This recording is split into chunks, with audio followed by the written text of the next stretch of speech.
Jadi balik terawih pintu udah dikunci. Jadi saya pun tidurnya pun di Luar. bawah rumah, Wah, di ya. bawah rumah orang tua gitu. Karena enggak dibukakan pintu. Dan saya pun alhamdulillah juga kekuatan keimanan saya dengan ujian seperti ya saya semakin mantap. Masya Allah, Walaupun ya tidurnya Allah. di bawah rumah Iya. bersatu dengan anjing, dengan babi gitu. Ya Tapi Allah, keimanan saya semakin bertambah.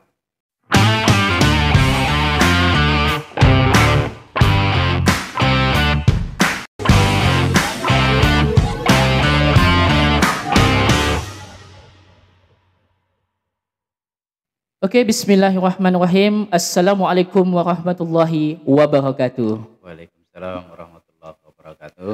Kembali lagi kita di SPM Podcast Studio. Kali itu kita bersama Pak Asnadi. Sebelum kita mulai ke intinya, sebaiknya kita kenalan dulu dengan beliau itu siapa. Untuk waktu dan tempat kami persilakan Bapak. Baik, bismillahirrahmanirrahim. Assalamualaikum warahmatullahi wabarakatuh. Nama saya Asnadi. Tempat tinggal saya di RT 4 Dusun Gerinang, Desa Tebas Kuala, tepatnya di Kuala Pelabuhan. Oh, udah kacik situ Pak? Ya. Oh, iya. Oke, lanjut Pak. Nah, dari pekerjaan hari-hari sebagai perangkat desa, kebetulan membidangi sebagai kepala dusun, kepala wilayah Dusun Gerinang. Oke. Lanjut Pak. Berbicara tentang perjalanan api yang ingin beliau gali tentang awal mulanya lah, yang bahwa kalau saya itu sebagai seorang mu'alaf. Oke, siap. Baik, bismillah, saya mulai dengan kata bismillah. Awal mulai saya menjadi seorang mu'alaf, singkat ceritanya, pertama-tama saya memang terlahir dari rahim seorang ibu non-muslim. Iya, Pak. Bersuku Dayak. Kebetulan malam itu pun saya pun melambangkan bajunya, baju Dayak. Oh iya, ada nuansa Dayaknya. Bohongnya Pak ya. Bohongnya saya ya. Jadi bajunya ada nuansa Dayak, melambangkan bahwa saya itu terlahir dan suku saya suku Dayak. Suku Dayak pedalaman di Kabupaten Sintang, tempatnya di Desa Landau Beringin, Kecamatan Kayan Hilir. Oh, jauh ke sana. Terus kalau lahir, saya lahirnya pada tanggal 19 Agustus 1987. Untuk ulang tahun tuh. Bentar lagi lah ulang tahun. Terus berbicara pada saat kenapa saya bisa masuk Islam. Iya. Pertama-tama yang jelasnya pengaruh lingkungan, Pak. Oke. Awal mulai kami berhidup berumah tangga sebagai ngikut orang tua. Pada saat di pedalaman karena ekonomi pun sulit, terus peradaban pun jauh dari modern atau maju. Terus kami hijrahnya dari kampung yang sangat di pedalaman, hijrah ke kota lah bahasanya, di kecamatan, tepatnya di Nangamau. Pada saat di Nangamau lingkungan pas kami masuk pun lingkungan dikatakan muslim semua juga, tapi ada muslimnya. Oh iya. Terus pada saat di sekolahnya saya banyak berkawan dengan orang-orang yang muslim. Pada saat kami sering main poli plastik yang kacik ya. Oh iya, poli plastik. Poli plastik kebetulan di belakang rumah kami saya buat lapangan poli. Jadi setiap balik sekolah kerjaan hari-hari memang dah main poli ya dia. Hobi lah ya. Hobi lah. Sampai kini Pak hobi ya? Sampai kini masih ya. Main di mana biasanya Pak? Kalau main poli dulu sih waktu zaman sekolah. Kalau kini sih kadang-kadang kita main di SD 5 sih. Oh ya masih kegasaan. Oke Pak, lanjut Pak. Oke, siap. Terus pada saat singkat cerita pada saat hari Jumat, pada asik-asiknya lagi main poli. Kawan-kawan tuh izin. Jadi pada saat nama saya sih bukan Asnadi. Oke. Menarik tuh ya. Nama saya Jul. Jul, oke. Jul kami izin, kami nak sholat Jumat katanya. Bukan juga sholat, kami nak sembahyang Jumat dulu. Oke. Jadi nantilah kak sholat Jumat kita main ngagi. Wow lah. Pagi weh nih kawan-kawan nih. Boleh ke nih saya? Boleh weh pagi mandi mandi kan. Pada saat dia mandi terus ikut kawan-kawan. Pada saat sepanjang saya melakukan sholat Jumatnya, sembahyang Jumatnya, ngikut kawan-kawan. Jadi bapak tuh mencari saya. Bapak kandung kayak bapak kandung cari saya, dia minta belikan tembakau ya, tembakau TP untuk merokok ya. Jadi ada salah satu dari warga ya ngatakan bahwa saya itu, dia pergi sembahyang Jumat katanya, ikut kawan-kawan. Kayak Pak. Jadi bahasanya dah mulai panas lah si bapak tuh, memang ditunggunya. Jadi pada saat saya ngikut sholat Jumatnya, saya mandikan keringat si badan saya. Memang keluar aluh semuanya, basah badan saya. Terus pada saat sholat Jumatnya, saya ingat pada saat khotibnya Bapak Muslim namanya dari Bima. Beliau sempat berkata bahwa agama yang benar di sisi Allah ya adalah agama Islam. Inatina lah ya. Inatina hil Islamnya kan. Tapi saya sih belum juga bahasanya belum juga terpana ataupun belum juga terpancing, cuma ingat kata-katanya. Pada saat pulang dari sembahyang Jumatnya, bapak saya dah nunggu di depan pintu lah. Depan pintu lah, tunggu ya. Terus dia pun bertanya, kemana kau tadi? Katanya kan bahasanya. Logat nih. Logat Dayaknya. Ikut kawan-kawan sembahyang Jumat. Marahlah dia dicaci makinya, setan iblis, anak apalah macam-macam lah itu wahai. Terus ditendangnya, ditamparnya. Dari saya dah mulai hati saya dah mulai bertantangan ya. Oke. Terus hari selanjutnya saya pun belum juga mengatakan bahwa saya masuk Islam, tapi karena dah kena tampar, tinju oleh bapak tadi kan merasa sakit. Iya. Lalu lah ya. Sakit terus saya ndak sekolah. Sekitar seminggu lah saya ndak sekolah. Karena saya ndak muncul-muncul di sekolah, terus dicarilah oleh guru tadi ya. Iya. Guru ya kebetulan di kampung ya masih seorang guru mengajarnya 6 kelas. Dia kepala sekolahnya, dia wali kelas 1 sampai kelas 6. Berangkap lalu. Dia juga juru bicara di kampung, ada orang-orang luar datang ke kampung kan. Kebetulan dia Muslim juga ya? Muslim. Muslim juga kebetulan. Berstatusnya Muslim, status agamanya Islam. Terus dia masih gadis. Memang orangnya mun bahasa sambasnya rati lah dengan hati. Paham hati ya. Jadi mun ada yang ndak sekolah dicarinya, walaupun ndak pakaian sekolah pun disuruhnya sekolah. Masya Allah ini lagi. Memang dia masih apa tadi hati lah ya. Tahun berapa Pak ya? Ingat ke Bapak masih tahunnya ya? Awal tahun 97. 97. Oke. Tahun 97. Umur Bapak pun berapa tahun ya? 10 tahun. 10 tahunan oke. Sekolahnya kelas 4 SD. Oke. Singkat cerita pada saat menjelang tanggal 4 Agustus 1997 saya disahkanlah bahasanya mengucap 2 kalimat syahadat oleh ibu tadi. Masya Allah. Terus sekitar seminggu setelah mengucap 2 kalimat syahadat di kitannya bahasanya di sunatnya. Pada saat yang sangat menantang dan setuju lah bahasanya. Pasti Pak. Bapak saya terus dari pihak keluarganya bahasanya si Anjua yang mendukung lah bahasanya atas keputusan saya tadi. Soalnya mendadak juga ya ceritanya. Cuma kalau dari almarhum ibu saya dia sih ndak juga mendukung, ndak juga melarang tapi saya tinggal di rumahnya masih seperti biasa, masih dilayani sebagai anak lah maksudnya. Tapi di perjalanan tersebut memang yang sangat-sangat tidak setuju dan menantangnya memang bapak saya, di kurasnya, disiksanya bahasanya. Pada saat bulan puasa saya diajaknya kerja, terus malah ditanyanya masih kau mau puasa? Kurang aja lah bahasanya memang keras bapak saya. Terus pada suatu ketika pas saya udah mengucap 2 kalimat syahadat, udah di khitan dan masih tinggal di rumah orang tua. Dan saya pada saat dia melakukan puasa juga, karena saking bencinya bapak saya kan, diikatnya saya di batang jambu yang penuh kerangge tadi La ya. ilaha illallah. Sehari-harian. Tapi berkat iyalah tadi ya, memang Allah nak menunjukkan bahwa kekuasaannya, Masya Allah. dengan diikatnya oleh bapak saya di pohon jambu ya selama sehari. Orang pun tidak ada yang berani buka tali ya, karena beliau ada duduk di depan pintu. Oh, kena ditunggunya. Sambil megang mandau. Allahu Akbar, gimana dong? Jadi selama sehari ya diikatnya di pohon jambu ya, digigit kerangge pun dan terasa sakit.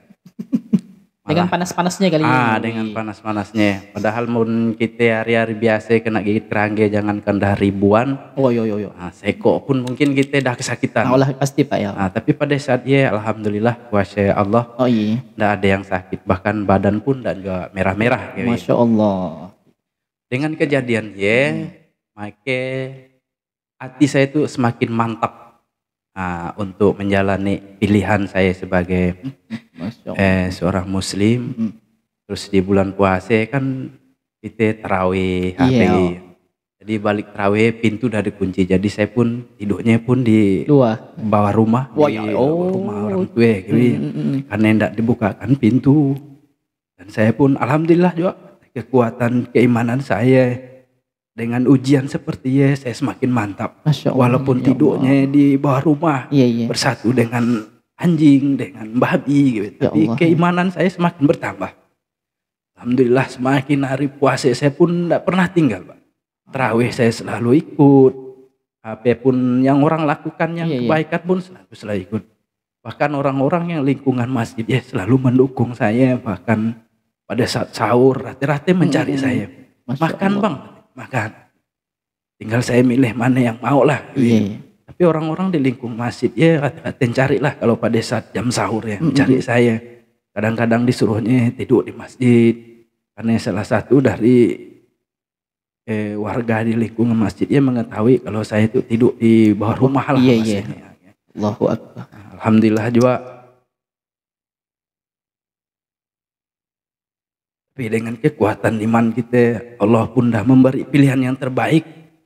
Beliau pun, saya yakin dan percaya pada saat pilihannya, Allah pun selalu bersama saya. Kalaupun tidak disertai Allah, mungkin saya tak akan mampu menghadapi. Betul Pak, betul Pak. Ya Allah, ya Rahman. Jadi makanya pada saatnya alhamdulillah juga, walaupun siksaan bertubi-tubi dari bapak saya, tapi ibu saya walaupun dia tidak mendukung sepenuhnya, tapi beliau tidak pernah membenci saya. Betul. Beliau tidak pernah bahasanya melarang saya datang ke rumah lah. Malahan tempat makan, minum dibelikannya. Almarhum ibu saya tahan jual padi untuk beli tempat makan khusus saya pribadi. Ya Allah. Luar biasa, walaupun dia dalam mulutnya mengatakan saya senang gitu, tapi dengan perbuatannya saya bisa melihat bahwa beliau sangat mendukung saya. Iya Pak. Sangat mendukung saya, almarhum mak saya. Walaupun tidak berani tadi ingin laki. Karena dia tidak berani, karena punya kekuatan mungkin ancaman dari bapak saya ataupun dari adik-adik yang lain ataupun dari pihak keluarga yang lain lah. Jelasnya baik dari keluarga almarhum ibu saya, bapak saya, sian yang mendukung lah. Tapi karena Allah sudah menunjukkan keajaiban, singkat cerita pada saat di bulan haji tahun 99. Almarhum ibu saya bermimpi pada tidur siang. Dalam mimpinya beliau bertemu dengan orang tua, memakai jubah dan bersinar katanya, tidak bisa dilihat. Dan orang tua berkata, kau ikuti jejak anakmu. Kalau kau tidak mengikuti jejak anakmu, maka esok kau akan dijemput orang. Jadi pada saat ia pun beliau sangat termenung. Bahkan seminggu kemudian baru beliau berani mengungkapkan mimpi ya. Dalam mimpi ya pun alhamdulillah juga pada saat beliau mengungkap mimpi ya, dipertemukan dengan orang yang baik lah bahasanya. Yang tepat lah ya. Orang yang tepat bahasanya. Yang tepat mengartikan mimpi tersebut. Iya, yang mengartikan mimpinya Muslim atau Pak? Dayak juga? Muslim. Oh Muslim juga, Muslim, jadi bapak ia mengatakan, kebetulan saya masih ingat namanya Pak Ibrahim, Oke. mengatakan, oh iya kalau dalam Islam katanya ya Nabi kami, Nabi Muhammad. Oh, Masya Allah. Nah, terus dia berkata, Sallallahu dia nyuruh kau ngikuti jejak anakmu masuk Islam, tapi dia tidak maksa, ya tergantung kepadamu. Oh iya. Terus alhamdulillah juga 3 hari kemudian ibu saya menyatakan Islam. Ya Allah. Alhamdulillah. Allah. Jadi pada apa bahasanya kalau kita angka 7 ya angka keramat buat saya. Iya. Tahun 87 saya lahir. Oke, 87. 97 saya masuk Islam. 10 tahun kemudian ya. Oke ya. 2017 saya melanjutkan estafet kepemimpinan Bapak sebagai kepala dusun. Angka 7 semeng nih ya. Angka 7. Dan kebetulan Allah suka angka ganjil juga. Iya. Oke. Ada kejadian enggak Pak? Orang tua bapak laki, entah ngancam imam masjid atau bagaimana dengan mandaunya. Pernah kejadian enggak dengan warga yang muslim lah tentu ngapik anak utang kita anukan misalnya gimana? Kalau kepada imam masjid ataupun ke yang lain-lainnya sih dan juga. Cuma dia yang selalu bencinya kepada ibu guru yang tadi yang menyelamatkan saya ibu tadi. Guru. Oke. Yang mengislamkan saya, yang menyunatkan saya, bahkan beliau sampai membawa saya ke Jawa di pesantrenkannya selama 3 tahun. Oh, sempat kesini Pak. Sempat 3 tahun. Jadi Bapak SD-nya tadi di? SD-nya di Landau Beringin di Kampung Lanjut Pedalaman. SMP-nya? SMP-nya di Sanawiyah Al-Amin Ciamis di Jawa Barat. Aliyahnya situ ya? Aliyahnya di Tabas. Oh ya gaya di Ciamis, Masya Allah. Berarti ilmu agama Islam apa tuh dalam lah juga ya? Selama 3 tahun tadi yang sah ya? Dikatakan dalam dan juga lah. Tapi adalah. Oke, alhamdulillah. Pak agama Dayak, Pak agama apa susah menang Pak? Kristen atau gimana ya? Oke Bapak tadi. Kalau saya awalnya suku Dayak. Bahasanya suku Dayak, tapi Dayaknya Dayak pecahannya kalau kami namanya suku Undau. Suku Undau boleh dicari kalau di Kabupaten Sintang paling ditakuti suku Undau ya. Karena suku orangnya berani mati bahasanya. Terus kalau agama awal saya agama Kristen Protestan. Oh, Kristen Pak ya, oke. Kristen Protestan.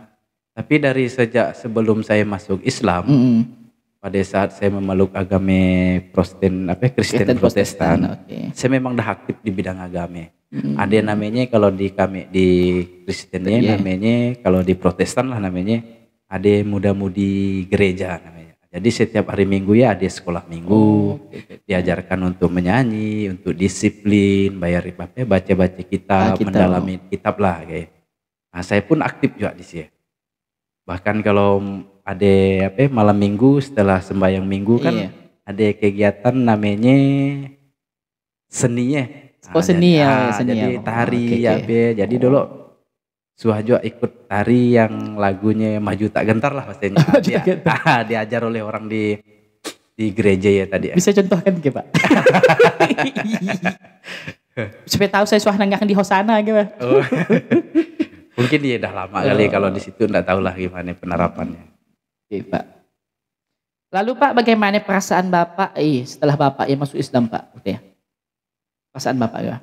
Kalau dari perasaan memang kalau awalnya sih belum jual lah. Oke. Tapi setelah yang betul-betul terasa dan mantap di hati saya pada saya di pesantren. Oh, Ciamis tadi. Di pesantren. Terus kalau di waktu yang di SD-nya dari kelas 4 sampai kelas 6-nya udah terasa sih. Udah terasa. Boleh dilihat juga di jejak digital raport saya dari kelas 1 sampai kelas 3 sebelum saya masuk Islam. Ya memang boleh dikatakan siswa yang babal lah maksudnya. Babal lah maksudnya. Sampai guru saya pun yang namakan Ibu Ais Siti Khadijah ya. Iya. Sampai pernah menangis ngajar saya perkalian. Oh, matematika. Memang babal lah maksudnya. Tapi setelah Islam tadi pertengahan di kelas 4 SD kan masih zaman saya waktu masih pakai caturulan maksudnya. Caturulan 3 bulan sekali. Jadi caturulan pertama, caturulan kedua ada perubahan. Pada saat kenaikan kelas langsung bahasanya diperlihatkan oleh Allah langsung juara di kelas. Masya Allah. Jadi juaranya di kelas, bahkan di olahraga menonjol juga sampai dari kelas 4 SD sampai ke kelas 6-nya alhamdulillah menonjol. Terus pada saat diajarnya baca Al-Quran, karena pertama kali yang pandai saya ucapkan hanya Allahu Akbar, iya nang, karena ngikut-ngikut tadi sholat ikut aja. Terus diajarnya baca juz amma, membahas situ. Juz amma ya betul Pak. Membahas di sinun Iqra. Oh iya. Iqra dari A bata sampai selanjutnya, ya lancar. Sampai saya pun masuk pesantren pun tanpa tes. Masya Allah, tempat tes aja. Tempat tes. Ya, karena prestasi di sekolah tadi, di sekolah tadi, terus nilai agama pun di rapot 9 kalau nggak salah. Masya Allah ini. Jadi Pak, tadi ada Bapak sebutkan juga tadi orang yang paling berperan dalam Bapak menurut dia masuk Islam tadi udah tadi. Yeah. Yang paling kuat Pak berperan yang sampai Bapak Muslim tuh ya. Iya, ibu guru ya. Bu ya. Selainnya ada nggak Pak? Selainnya entah imam masjid, tetangga yang Muslim lah tentu. Si Anjua sih. Atau kawan-kawan dekat Pak? Kawan si Anjua, cuma malahan mereka kawan-kawan malahan menjaga jarak ya, ketakutan. Takut aja ketika saya udah dinyatakan Islam. Bu guru tadi lah ya. Bu guru tadi lah yang betul-betul berperan. Mulai dari bahasanya meminta saya mengucapkan doa kalimat syahadat. Terus sekolah pakaian buku yang dah dibakar oleh bapak tadi digantinya, dibelinya, memang betul-betul didukungnya. Terus setiap dah balik nak sekolah ya, balik sekolahnya, diajarnya dulu baca Al-Fatihah, baru balik ke rumah. Ya Allah. Siapa namanya Pak tadi Pak? Nama ibu gurunya? Namanya Siti Ais Khadijah. Siti Ais Khadijah. Oke, mantap. Oke Pak, lanjut Pak. Setelah masuk Islam bagaimana tanggapan keluarga? Yang jelas tadi kan orang tua tadi nolak kan nih. Iya, itu dan perlu ditanyakan soalnya dah bapak 100% nolak. Nolak Pak 100%, kecuali mak tadi 50%, 50-50. Pak saya setuju Pak, cuma tidak diungkapkan nih ya. Kalau mak saya ya mungkin dia setuju. Dia sih bahasanya tidak juga melarang lah. Betul. Silakan kalau memang ya yang terbaik mungkin. Kemudian mulai dukung 100% kan ngakik juga bapak tadi bapak diri. Terutama dari bapak, yang kedua dari keluarga. Keluarga lah. Karena Pak tua dari Pak tua saya sepupu dari mak saya pendeta gitu. Makin kuat lah. Makin kuat ada orang gitu. Ya Allah. Jadi adik-adik bapak itu dah semeng 100% Islam lah semengi. Yang sekarang tinggal di Tebas. Alhamdulillah adik-adik saya udah Islam semuanya. Dari kami 4 kakak beradik yang Islamnya dari lahir, adik saya yang bungsu. Oh iya. Yang lainnya kalau kakak saya karena jodoh. Oh jodoh, oke. Kalau saya tadi karena pengaruh lingkungan. Kalau adik saya yang nomor 3 sekarang udah kawin di Semparu, dia ngikut mak saya. Masya Allah, Pak ya. Allah ya. Hidayah itu mahal Pak ya. Iya betul. Juga.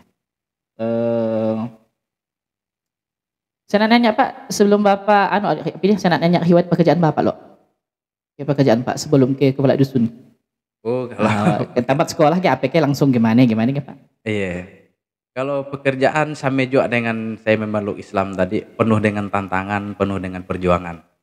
Karena bagi saya keluar dari pesantren, di bahasanya singkat cerita tadi, keluar dari pesantren masuk Aliyah Tabas karena ditelepon nih kakak saya. Bahwa dia mengatakan saya udah kawin di Sambas katanya. Tepatnya di Tebas.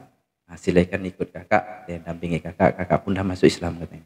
Masya Allah. Jadi saya pun pindah juga, izin dengan orang tua angkat tadi, dan diizinkannya, dibiayainya sampai datang ke tempat. Dan saya tinggal di Tebas, masuknya di Aliyah Tebas. Sampai selesai juga, alhamdulillah tamat dari Aliyah, sempat daftar polisi. Sempat daftar polisi, tapi karena kita tidak punya kekuatan, ya. Bukan juga sih nak nyalahkan, memang takdir bukan di sini. Betul Pak, takdir bukan di sini memang. Rezeki bukan di polisi, jadi saya tidak lolos polisi di Pantohir. Setelah saya tidak lolos di polisi, saya ngambil pesakut pergi ke PT. Sempat juga sempat pergi ke PT, sempat bahasanya 4 trip lah, 4 periode pergi ke PT. Berapa tahun? Tahun ya? 2 tahun. Oh, berarti satu periode 6 bulan lah ya? 6 bulan. Sampai 2 tahun ngumpulkan duit ya. 2 tahun pergi ke PT, jadi mun orang cerita tentang Riau, Palembang, Pekanbaru saya dah tahu dah. Udah tahu yo. Dah lah tengah-tengah Dah lah. Nah, kayak Pak 6 bulan. 4 periode. Nah, setelah bagi ke PT pun jadi jua hasilnya ya gawi ya. Tapi memang dah belum Allah pertemukan rezeki yang terbaik lah kali ya. Mungkin dia masih mengujinya sampai di mana kekuatannya, dan pada saat dia terpuruk apakah dia lupa kepadaku katanya kan. Mungkin dia kali diujinya. Oh iya. Oh wow. Karena betapa sakitnya kerja di PT kan. Iya. Balik ke kampung pun masih kerja di Nambang, di Nambang Motorai coba sekolah pergi piai. Sampai satu ke Pak masih kayak Nambang. Sampai sekarang udah time lah. Oh udah time lah ya. Fokus ke desa lah ya. Terus sebelum saya di dusun sempat juga ke Malaysia. Malaysia. Berapa lama Pak ya? Malaysia sempat 2 tahun. Wah ya lama juga. Gasang nih ngilang. Lama juga sang ngilang ini. Di Malaysia ya, iyalah lebih parah lagi, latu lagi kerjanya. Di Malaysia sakit-sakitnya kerja PT, saya belum juga suah nangis. Tapi nyaman-nyamannya kerja di Malaysia saya pernah nangis. Masya Allah. Ya akibat apa ya? Udah nangis yo. Karena kalau kerja di PT kan kita kan bukan tidur di tempat yang mewah-mewah.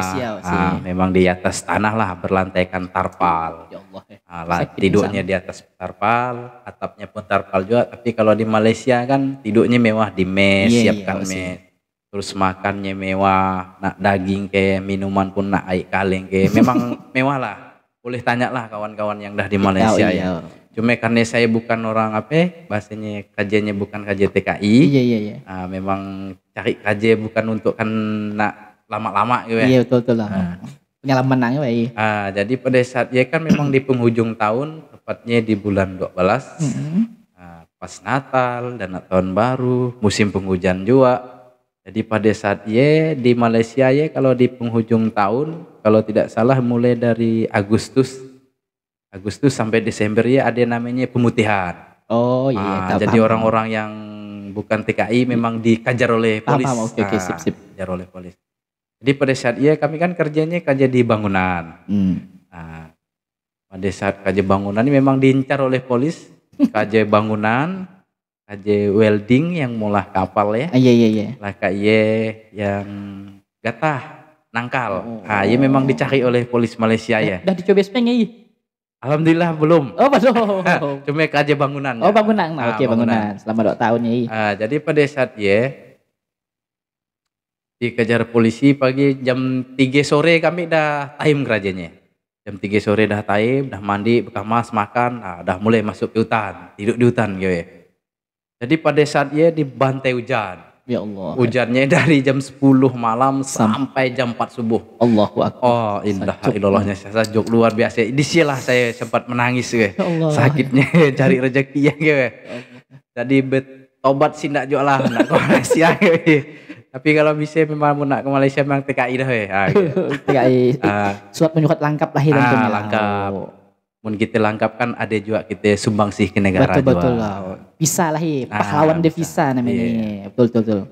Iyalah yang perbedaannya membuat saya tadi PT belum suah nangis walaupun kerajanya luar biasa. Makannya disakiti, tidur disakiti, tapi di Malaysia makan nyaman, tidur nyaman, tapi menangis. Karena PT kan daerah kita Pak Sedangkan Malaysia kan negeri orang Pak. Negeri orang betul. Penuh dengan aturan ya kan. Menurut orang Malaysia ke situ aman deh. Aman. Dah tak pakai paspor pun aman deh tuh. Pun kita ke situ tak pakai paspor Pak. Aduh, yang kena tembak kaking, kena cabut kukunya macam-macam. Sebenarnya kesalahan kita juga sebenarnya. Karena kita tidak nuruti aturannya gitu Pak. Oke Pak.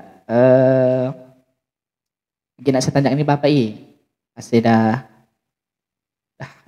banyak juga bukan juga banyak sih saya dah pas tentang mualaf kita tadi Oke, mun di dusun tu Pak. Dah lama lupa saya dengan Bapak di dusun berapa tahun itu ya? Kalau di dusun saya 2017. 2017. 1 Maret. 6 tahun kita sekarang. Iya, berjalan. Masya Allah. Ada anak Pak. Jadi maksudnya niat nak calon kepala desa di 2019 2020 apa 27 27 28 nanti Pak niat atau langsung kursi DPR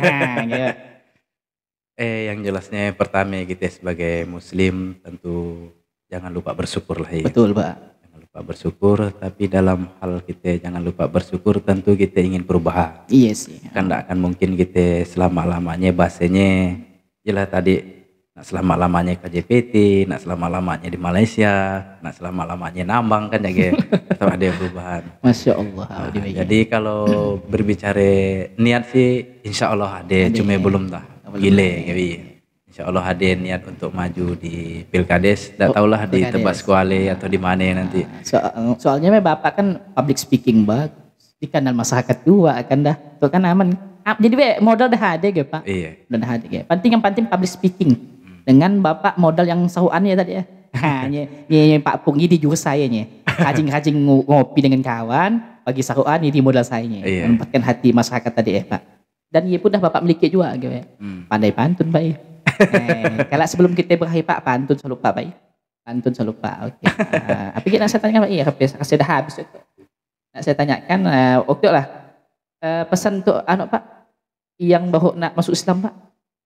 Ada dua nanti pesan Pak ya. Pesan untuk yang baru nak jadi Islam atau mualaf, yang kedua untuk masyarakat kita Pak. Khususnya Tebas Kuala. Oh iya.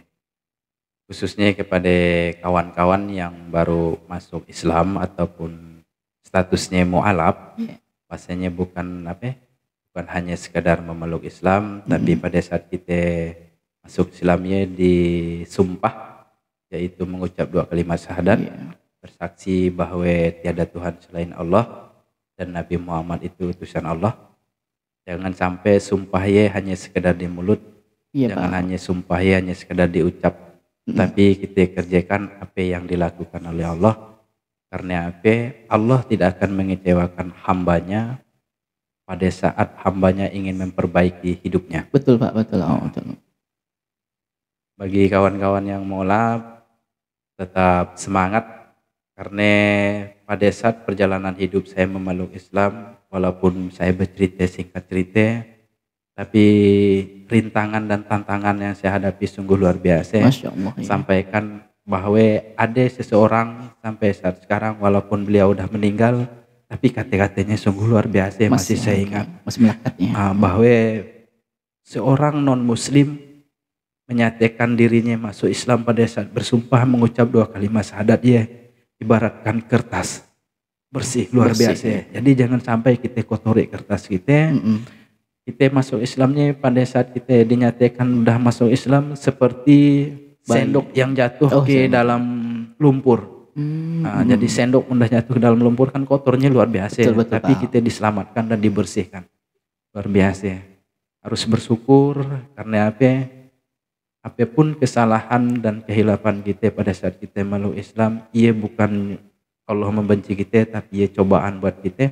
Bagaimana kita menghadapinya. Buat masyarakat Tebas Kuala, tetap bersatu walaupun berbeda-beda, karena perbedaan itu indah. Pada saat kita malam itu, saya sebagai narasumber bajunya merah dan Bapak Solihin pun pakai baju hitam, jadi kombinasinya pun indah sekali. Masya Allah. Dayak dan anak. Melayu. Masya Allah, nggak Melayu kok. Oke, udah cukup Pak. Ya mungkin iya dapat saya sampaikan. Di SBN podcast tuh Pak, daan sah mundaan ada kata-kata mutiara Pak ya. Wajib kata-kata mutiara untuk kan penonton Pak. Atau moto hidup Bapak, moto hidup. Moto hidup saya seperti apa yang saya sampaikan tadi, untuk seluruhnya lah ya. Jangan pernah berputus asa, Allah tak akan mengecewakan hambanya bagi yang ingin memperbaikinya. Oke.